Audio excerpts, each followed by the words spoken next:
વાળા વનરાજ અમરેલી જિલ્લા સદસ્ય આમ આદમી પાર્ટી। મિત્રો, અત્યારે ખરેખર ખેડૂતોમાં ખુશીનો માહોલ છે। કાલ રાતના 8:30 આસપાસ લઈ અને 30-35 મિનિટમાં અંદાજિત કાગદડી ગામમાં 4 થી 5 ઇંચ વરસાદ નોંધાણો, તેમજ ખેતરના નદી નાળા, પુલ અને ખૂબ સારું એવું ઘોડાપુર આવ્યું અને ગામ લોકોમાં ખુશીનો માહોલ છે। જય હિન્દ, જય ભારત। કચ્છમાં બાગાયતી ક્રાંતિ બાદ જળ ક્રાંતિ માટે તત્પર છે શ્રીનાથજી એગ્રો કોર્પોરેશન। ખેડૂત મિત્રો માટે ખુશખબર, ખારા પાણીમાં પણ થશે ભરપૂર પાક। સબમર્સિબલ પંપના ડીલરો, ઇરિગેશનના ડીલરો અને એગ્રો સર્વિસ સેન્ટરના વેપારીઓ માટે બહોળા વેપારની સુવર્ણ તક એટલે કશ્યપ એન્ટીસ્કેલ સિસ્ટમ। આ મશીન ખારા પાણીને પણ ખેતી લાયક બનાવે છે।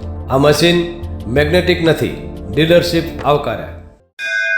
મોંઘું બિયારણ વાયું, સારું ખાતરય નાખ્યું, પણ આ ખારા પાણીને લીધે પાકનો ઉગાવ નો થયો તે નો જ થયો અને ઉપજય નો નીકળી। ભલા માણા મૂંઝાય છે શેનો? ખેતરમાં લગાવ કશ્યપ એન્ટીસ્કેલ મશીન, જે ખારા પાણીને બનાવે ખેતી લાયક અને ફળદ્રુપ જમીન સાથે આપે મબલખ પાક। સંપર્ક Shrinathji agro corporation, Prahlad Nagar road, SJ highway, Ahmedabad. સંપર્ક મનોજભાઈ 98 250 20 331।